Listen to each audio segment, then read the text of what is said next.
Welcome back to the Art South Garden Center podcast. Today we're going to be talking about plant propagation. And welcome back, Melody, by the way. Thank you. We're glad that you did episode, I think it was 15 with Zoe on houseplants. Mm-hmm. And we were thinking it would just be a great idea to follow up with plant propagation because Sure. a lot of people propagate their houseplants, but you can propagate most plants, I assume. Mm-hmm. For people that don't know anything about plant propagation, what exactly is it? What It's just when you multiply your own plant. Okay. So you're just literally multiplying a mother plant. Yeah. You could do it in soil. You could do it just by, dry stem. Mm-hmm. You can do it in water. That's the most typical way. Okay. And then there's, of course, just stem Mm-hmm. cuttings that you just, either way it goes. Is one more popular than the other? Water. Okay. Water Okay. propagation. Just because you could see it. Yes. You don't have to guess if it's rooted or not. Okay. Because in water, you'll just see the roots growing.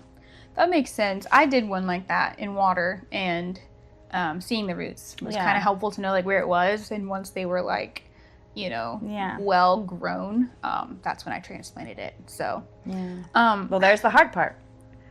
Because you see it in the water, Yeah. and it's used to living in water. And then when you transplant it, you have to make sure there's a fine line between too dry and too wet for that now. Because now it's Right. got to get used to soil. yeah. So, How do you go about starting the plant propagation process? Do you just cut little clips off of the plant, or do you pull out little segments of the root, or what's the? I don't know. You could divide if you want to do it that way. You could always divide a plant, which is propagating it too. Okay. But if you're putting it in water, you would cut, just like the plant behind you, the long stem. Mm-hmm. You could literally cut between each leaf on that plant, Right. and it would be its own propagation. Okay. And it's easy. You just stick it in water, watch it grow. As long as there's a node. A node. What's a node? It's where the leaf grows off of the plant. Okay. It's attached to the stem. It stays on the stem. Where the leaf grows off, or like the little, Like little eyeballs. Okay. They love to call it the little eyeball Yeah. on a stem. Okay. And you can put it in water or soil, or is okay. Yeah, water or soil. Yep. It's just easier. I always say, especially for beginners, put it in water. Okay. That way you can see your progress. 2 to 4 weeks, you'll start seeing roots. 2 to 4 weeks. Okay. So then, after you start seeing the roots, you would take it out and transplant it in a bigger pot. Well, this is just the way I do it. I always say, however big the plant is you're propagating, you want the roots to be that long. Okay. You're almost 100% Right. success rate Yeah. when you have that many roots. You could always do it if it's, they say in, like everybody else, an inch long root. You could do it. But I always just wait till it's about the same size. And the 2 to 4 weeks, that process goes for all plants in general? In general, even in soil or water, you would 2 to 4 weeks. You're going to have some roots, Yeah. but it's just harder to know it's rooted in soil unless you're digging it out all the time. Yes. And then that just puts your plant in shock, so you don't really want to do it. Okay. Do you need like a greenhouse to do plant propagation, or can you do it indoor and outdoors? Indoor and outdoors, as long as it's not in the sun. No okay. direct sun. But if it's a house plant, well, anything you're propagating, you don't want it in direct sun. You want it to be indirect sun and indoors, just in a nice, like lit area, but not too bright. You know what I mean? Mm-hmm. But you can do it inside. They're everywhere in my house. Yeah. Literally in every bathroom, my kitchen. I would love to see your house. Covered in propagations. I would really love to see your It's house. too hard to throw a clipping. I've learned if I clip my plants back right at springtime, because it makes them bushier and Right. healthier. Mm-hmm. I've learned to either give away, I'll bring them, put them in a box free, Yeah. clippings. I can't keep them all, and I want to. I want to just keep growing more plants, but Yeah. I've seen those little plant propagator things that you can buy, Mm-hmm. and people buy them to give, I guess, gifts to people. They give them little plant propagators or whatever. Yeah. So that's cool. I literally have a propagation of probably every plant I have. Mm-hmm. Just, on the safe side. That way, if something happens to your first plant, you have its baby plant. Yeah. It is really cool that you I can give them grow. away. Yeah. It's really cool. It's really cool that you can grow plants from other plants without buying more plants. You just have to Yeah. wait for the process. But I've done it with impatiens because, I don't know, they just seemed easy. And you have to wait a while, but it's kind of fun.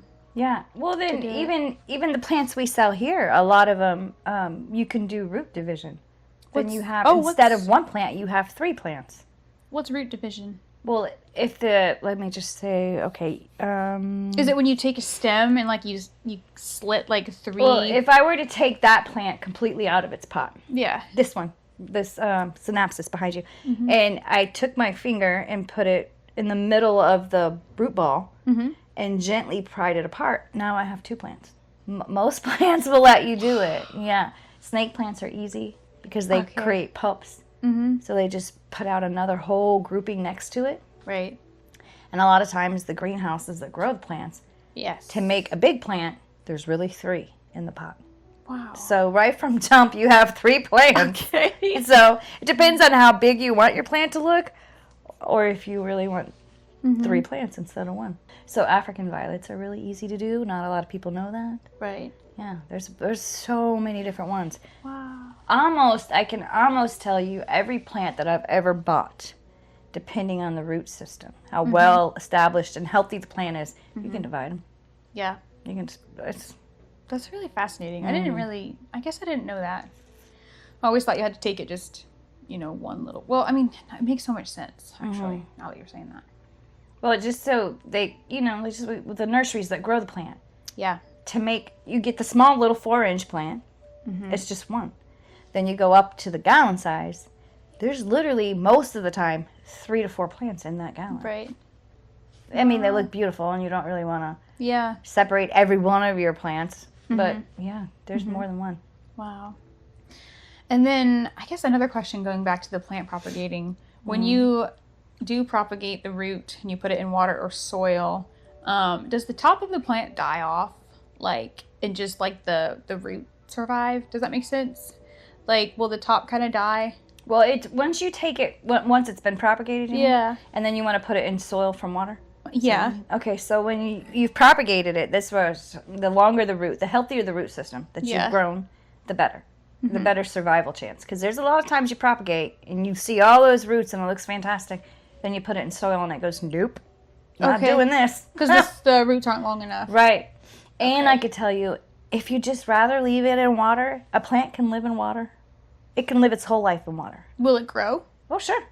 Oh. Oh, yeah, for sure. You just have to remember, water's water. There's nothing in there that's feeding that plant. Okay. So you have to fertilize. And is fertilizing for a propagated plant in water that you just want to leave in there, what's the difference in fertilizing that versus one that's planted in soil? Okay, you just have to kind of follow the, if you do I have multiple propagations. So I do a gallon jug, and then I put my liquid fertilizer in that to measurement. Okay. And then I just put a little bit in all my water. So I'm feeding it. It's not going to live without. Right. Well, it's going to live. It's just not going to thrive without food. Right. That makes sense. So I guess I could specify a little bit more on propagating in soil. If I was going to propagate my plant in soil, does the size of your pot matter? If you put a small plant into a really big pot of soil, is that going to do plants somehow have spatial awareness? Yes. I know it sounds so weird, but they kind of do, right? Yeah. Can you explain that a little bit? Well, a house plant, this is what I tell everybody. So if you were to buy a plant, and it happens a lot here. They buy we have the most beautiful pottery. Yeah. And they want to put a little 1 gallon impatient in there. And a giant pot. And I say, okay, this is how I'm going to explain it to you. If you do that, the plant's going to go, okay, well, down here I've got lots to do. Yeah. So I'm going to work on all my roots that you can't see. But it's going to be an amazing root system. But up here, I'm not paying attention to. That blows my mind. Yeah, so I'm not going to pay any attention to my leaves or get any bigger. I'm going to make you worry the whole time. But I'm focusing down here in my root system. Wow. So if you want it to be big and beautiful, you just put it just needs to be upsized by an inch or 2, never really huge. So I tell people all the time, if you really want it in that giant pot, leave it in its garden pot. Right. and put it in there. You can surround it by soil and do all the things. It looks like it's planted, but it's not, you know? Yeah. That way it stays beautiful. Mm-hmm.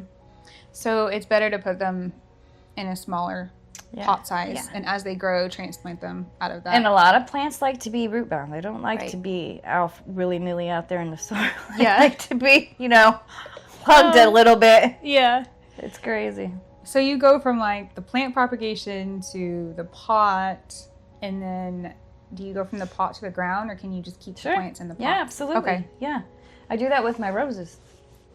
Okay. I often so I have some plants that I bought from Yard Stop actually, and they're really beautiful.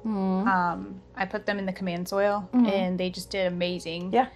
And they're just like, I feel like they're outgrowing their pots. Right. And does that mean that I just need to cut them back and help them to kind of like stay in their spatial container, or do some plants need to be taken out of pots and put into the ground? No, you don't have to. A plant can live in a pot its entire life. And you don't have to change the size necessarily. No. I'd wondered about that. Yep. So it's kind of like a fish in a fish tank. It's only going to get as big as it's allowed. Okay. But you can actually propagate roses that you get in propagate bouquet. Roses? Wow. Go, you didn't know? I don't think I knew that. Say your wedding day. Yeah. You know how everybody dries their flowers? Oh, God, they never look good. Yeah. I hate that.